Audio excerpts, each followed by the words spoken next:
Teaching the Tired: Tech Tools for Re-energizing Night ESL Learners. Hello there, my name is Liza, and in this presentation, I'll be sharing how educational technology can help bring energy and engagement back into English as a second language classrooms, especially for adult learners studying in the evening.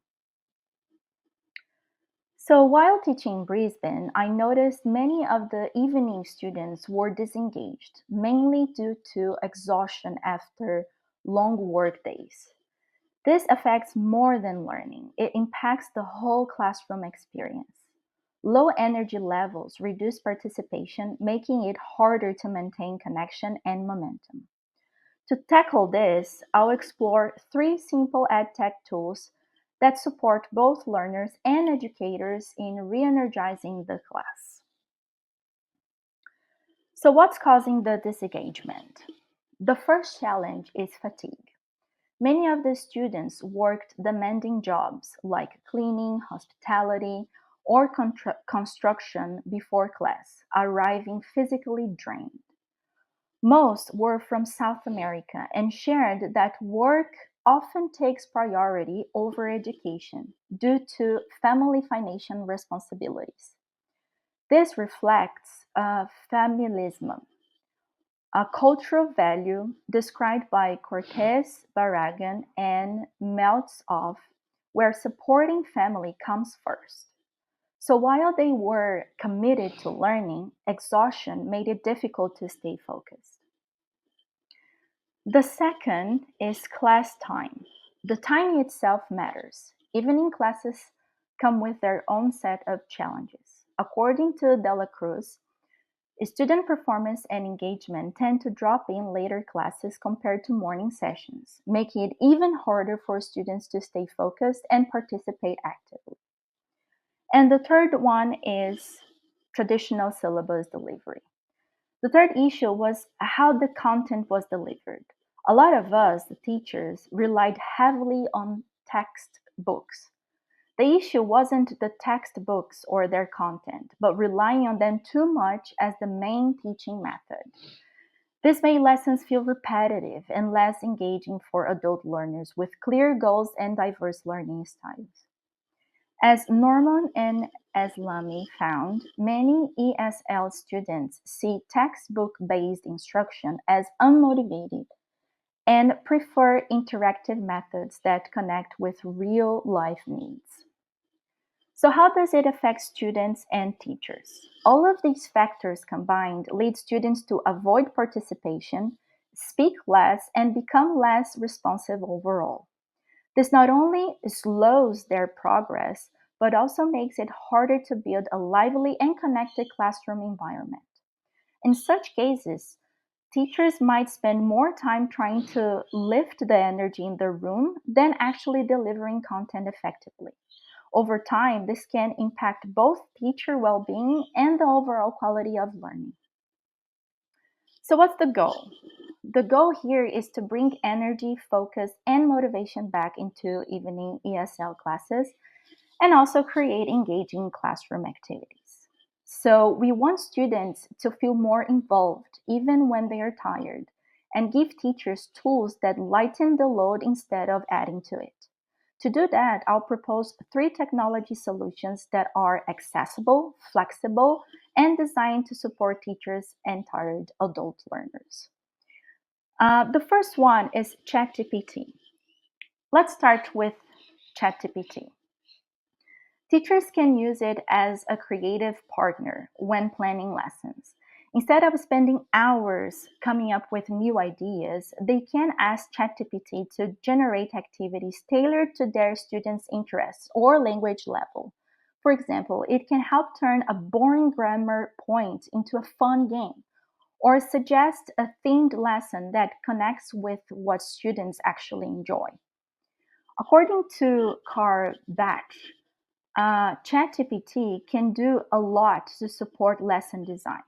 It can suggest activities based on students' hobbies or language goals, turn standard lessons into interactive games like escape rooms, bingo, or quizzes, Create analogies or real-world examples to simplify complex topics.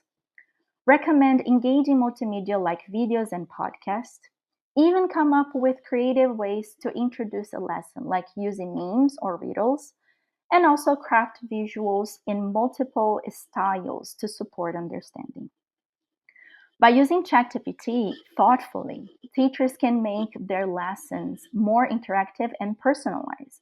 It's a simple tool that can bring back engagement without sacrificing content. The next one is Nearpod. With Nearpod, you can turn any lesson into an engaging, interactive experience. Its features like collaborative tasks, virtual reality, and gamified quizzes make students excited to join in. So teachers can check student understanding in real time. Nearpod includes built-in formative tools such as polls, open-ended questions, and drawing activities. Getting started is simple. Upload your materials, PowerPoints, Google Slides, or YouTube videos, and add multimedia and questions with just a few clicks. You can also embed questions directly into videos to boost student engagement. To save prep time, Nearpod offers a large library of ready-made lessons and videos from trusted brands. This can be used as is or customized to suit your class. You can choose from live participation mode that lets you guide the pace while students follow along on their own devices. Student-paced mode gives learners the freedom to complete lessons on their own schedule, whether at home, in stations, or during independent class work. And also front of class mode allows you to use Nearpod without devices, leading a whole group discussion as you present. Nearpod empowers students to show what they've learned in creative ways while giving you the insights you need to adjust instruction. The result? More engaging classes, better understanding of student progress, and smarter planning for the days ahead. To explore more, visit nearpod.com. All right, so why Nearpod works? Nearpod helps keep students engaged by adding variety and supporting visual, auditory, and kinesthetic learning. It's flexible enough for both live and student-paced use. And according to Alawadi and Thabit, they found that ESL students see Nearpod as a valuable tool for improving understanding and classroom dynamics. It also fosters engagement in online and blended settings. Nearpod supports adaptive learning, which, according to Viano, helps students focus on areas they haven't mastered yet and gives teachers real-time data to guide their support. As mentioned earlier, gamified activities can be a great way to re-energize a tired class, but they need to be used thoughtfully. Zarik found that gamified lessons work best when they match students' learning styles. So while game elements can increase engagement, teachers should use them wisely, choosing activities that suit their learners' needs and preferences rather than relying on a one-size-fits-all approach. And the third tool I'd like to highlight is Mentimeter. It is a cloud-based platform that transforms quiet classrooms into interactive spaces. It's especially helpful when students feel too tired, shy, or unsure to speak up. With Mentimeter, students can respond anonymously using their phones to take part in live polls, word clouds, or open-ended questions. This lowers pressure, encourages participation, and gives teachers instant insights into students' understanding. I find it especially useful for collecting feedback on topics students are interested in, running quick icebreakers to spark interaction, checking how students are feeling at the beginning of the class, seeing whether they enjoyed the class at the end, and gauging how clear the lesson was. It's easy to use, works on any device, and helps create a classroom where every voice is heard, even if it's silent. Okay, so how will these tools be implemented? These tools can be easily introduced into evening ESL classes because they are free or low cost, simple to use, and don't require much equipment, just internet access and basic devices. Schools should support by offering teaching sessions to help teachers get started with the tools, ongoing support or peer collaboration time, and feedback opportunities from students and staff to guide improvements. But even if formal training isn't available, teachers can still learn independently. There are plenty of free tutorials, YouTube videos, and ready made templates that make it easy to explore the tools at your own pace.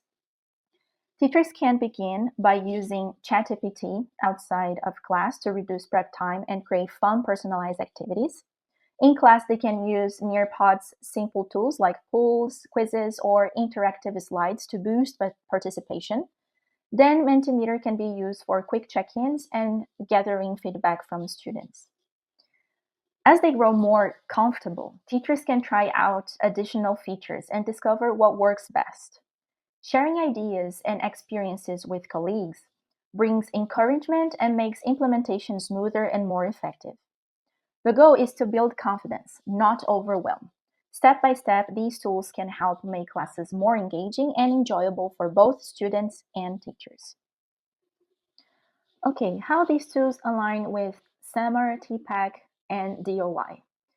ChatGPT supports task modification and redefinition in SAMR, like turning grammar drills into games.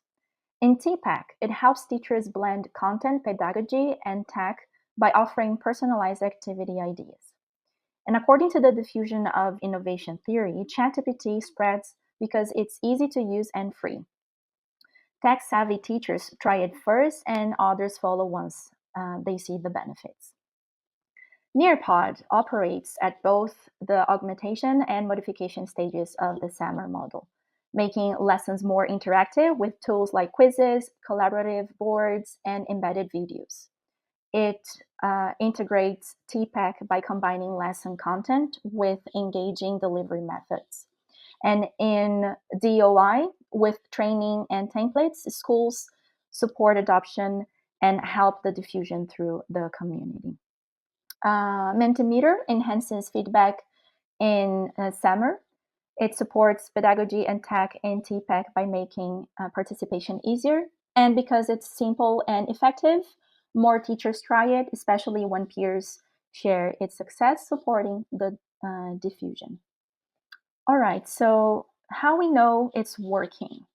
To measure whether these tools are effective, we can look at a few key areas. First, are more students participating in class activities and staying active throughout the lesson?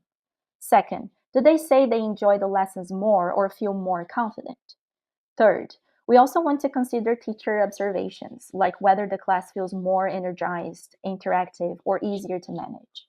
And fourth, are students improving? Are they showing up more regularly? So to gather this feedback, we can use simple tools like quick surveys using Mentimeter to check energy levels or engagement and enjoyment. Short end of class questions like what helped you learn today? Then teachers can write quick notes after class on what worked and what didn't work. Occasional chats with the students or mini groups to hear students' ideas, and data from Nearpod to monitor student progress. So, most importantly, this feedback should lead to small changes. If something isn't working, we adapt it. So, these tools are flexible. That's what makes them powerful. To wrap up, here's what I hope you'll take away from this presentation. So, teaching tired students in evening ESL classes is a real challenge, but it's also a challenge we can tackle with the right tools and a bit of creativity. Tools like ChatGPT, Nearpod, and Mentimeter don't just add variety, they help make learning more interactive, personalized, and responsive. And these tools are not complicated or costly. They're easy to use, flexible, and can be shaped to fit your teaching style and your students' needs. My recommendation, so start small. Try one tool, reflect, adjust, and share. You don't need to change anything at once and everything at once to make a meaningful impact. Think beyond the tool. It's not about using technology for the sake of it. It's about using it to support real learning and connection. When used thoughtfully, these tools do more than support tired learners. They help reawaken their curiosity, motivation, and voice. Thank you very much.